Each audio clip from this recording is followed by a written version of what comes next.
அனைவருக்கும் வணக்கம். இப்போ நம்ம பார்க்க போகிற தலைப்பு பார்த்திங்கன்னு சொன்னால், பன்னிரு திருமுறை நூலில் 11ஆம் திருமுறை, அதாவது 11 பேரால் பாடப்பட்ட 11ஆம் திருமுறை பற்றி பார்க்க போகிறோம். இதில் ஒரு சிலரை பற்றி மட்டும்தான் நம்ம இப்போ இதில் பார்க்க போகிறோம்.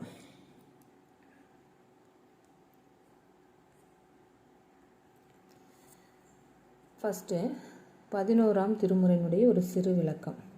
11ஆம் திருமுறை 12 ஆசிரியர்களால் பாடப்பெற்ற 40 சிற்றிலக்கியங்களின் தொகுப்பாக அமைந்துள்ளது.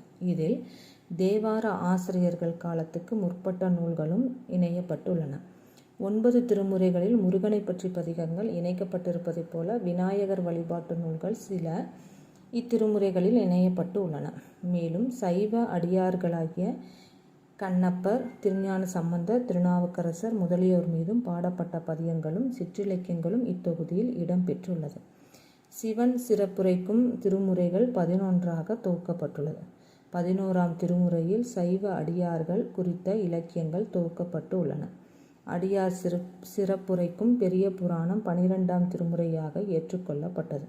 இதற்கு 11ஆம் திருமுறை தொகுப்பு ஒரு காரணமாக அமைந்துள்ளது.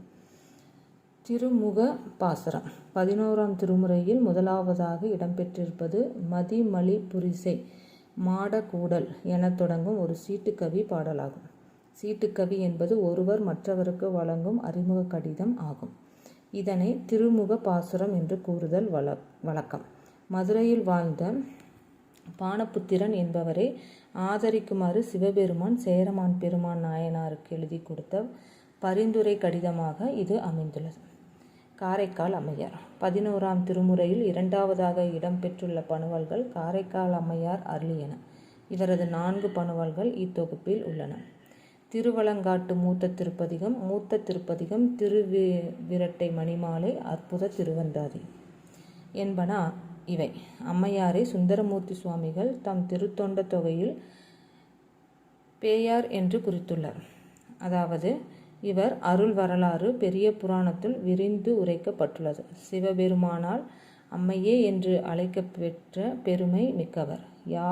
யாதும் வேண்டும் என்று சிவன் வினவிய போது அம்மையார் உரைத்த மறுமொழிகள் பெரிதும் சிறப்புடையன. திருஞான சம்பந்தர், அதாவது அம்மையார் பிறந்த காரைக்கால் மண்ணை காலால் மிதிக்கவும் அஞ்சியதாக பெரிய புராணம் கூறுகிறது. மூத்த திருப்பதிகங்கள் காரைக்கால் அம்மையார் பணுவல்களில் வட திரு ஆலங்காட்டு இறைவன் மேல் பாடப்பெற்ற கொங்கை திரங்கி என தொடங்கும் நட்ட படைப்பண் அமைந்த பதிகமும், எட்டு இலவம் என தொடங்கும் இத்தல பண் அமைந்த பதிகமும் மூத்த திருப்பதிகங்கள் என போற்றப்படுகிறது. சிவனை 10 பாடல்கள் கொண்ட தொகுதியால் தேவார ஆசிரியர்கள் 3 பாடினர். இவற்றை தேவார பதிகங்கள் என்பர். இவற்றுக்கு காலத்தால் முற்பட்டன காரைக்கால் அம்மையார் பதிகங்கள். எனவே இவரது பாடல் தொகுதியை மூத்த திருப்பதிகங்கள் என்று குறித்து உள்ளார். சரி, மணிமாலை அந்தாதி. இரட்டை மணிமாலை என்பது கட்டளை கலித்துறையும் வெண்பாவும் அடுத்தடுத்து அமைய 20 செய்யுள்களால் அந்தாதி தொடை அமைய பாடப்படுவது. அம்மையாரின் திருவிரட்டை மணிமாலை இவ்வகையில் அமைந்த முதல் நூல் ஆகும். சரி,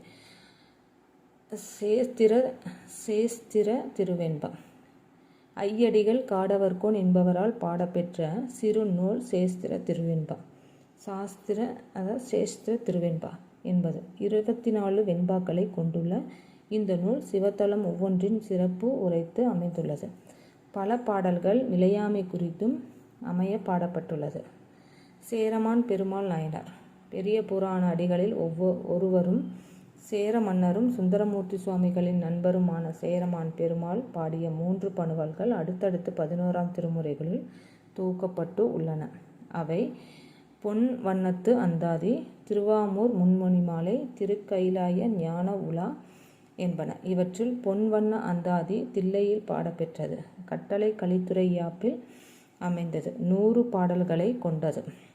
இந்த நூலின் முதல் பாடல் பொன்வண்ண என்று தொடங்குவதால் இந்த நூல் இப்பெயர் பெற்றது. ஆசிரியர் வெண்பா கட்டளை கலித்துறை யாப்பில் அமைந்த பாடல்கள் அடுத்தடுத்து வர 30 பாடல்களால் திருவாரூர் இறைவன் மீது பாடப்பட்ட முதல் நூல் திருவாவூர் மும்மணி கோவை. தமிழில் எழுந்த முதல் உலா இலக்கியம் திருக்கைலாய ஞான உலா ஆகும். இந்த நூல் கைலையில் சிவன் முன்பு அரங்கேற்றப்பட்டதாக சேக்கிழார் குறித்துள்ளார். இந்த நூலில் திருக்குறளும் குறள் கருத்துக்களும் எடுத்தாளப்பட்டு உள்ளது. சரி, நக்கீரதேவ நாயனார். அடுத்து நக்கீரதேவ நாயனார் என்பவர் பாடிய 9 சிறுநூல்கள் இத்திருமுறைகளில் இடம்பெற்றுள்ளது. கைலைப்பதி, களத்திப்பதி அந்தாதி, திரு ஈக்கோயமலை 70, திருவெழுக்கூற்றிருக்கை, பெருந்தேவபாணி, கோபப்பிரசாதம், காரெட்டு, போற்றி திருக்கலிவெண்பா, திருமுருகாற்றுப்படை, திருக்கண்ணப்ப தேவர் திருமரம் என்பன. அவை இவரை சங்ககால நக்கீரர் என்றும் பின்வந்த வேறு ஒருவர் என்றும் ஆராய்ச்சியாளர்கள் மறுபட்டு உரைக்கின்றன. சங்க இலக்கியங்களுள் ஒன்றாகிய திருமுருகாற்றுப்படை இத்தொகுதியில் இடம்பெற்றுள்ளது. இந்த நூல் பற்றிய செய்திகள் முன்னரே உரைக்கப்பட்டுள்ளது. சரி, அடுத்தது பார்த்திங்கன்னு சொன்னால் மூத்த நாயனார். கபிலதேவர் என்பவர் பாடிய மூத்த நாயனார் திருவிரட்டை மணிமாலை, சிவபெருமான் திருவிரட்டை மணிமாலை, சிவபெருமான் திருவந்தாதி என்ற 3 நூல்கள் 11ஆம் திருமுறையில் தொகுக்கப்பட்டுள்ளது. திருமுறைகளுள் இடம்பெற்றுள்ள விநாயகர் குறித்த 3 முதல் சிற்றிலக்கியம் மூத்த நாயனார் திருவிரட்டை மணிமாலை ஆகும். பட்டினத்தடிகள் இன்னும் வேறு சில ஆசிரியர்களால், அதாவது வேறு சில ஆச்சாரியர்களால் பாடப்பெற்ற இந்த 11ஆம் திருமுறை நூல் இன்னும் விரிவாக 11ஆம் திருமுறை நூலில் சொல்லப்பட்டுள்ளது. நன்றி, வணக்கம்.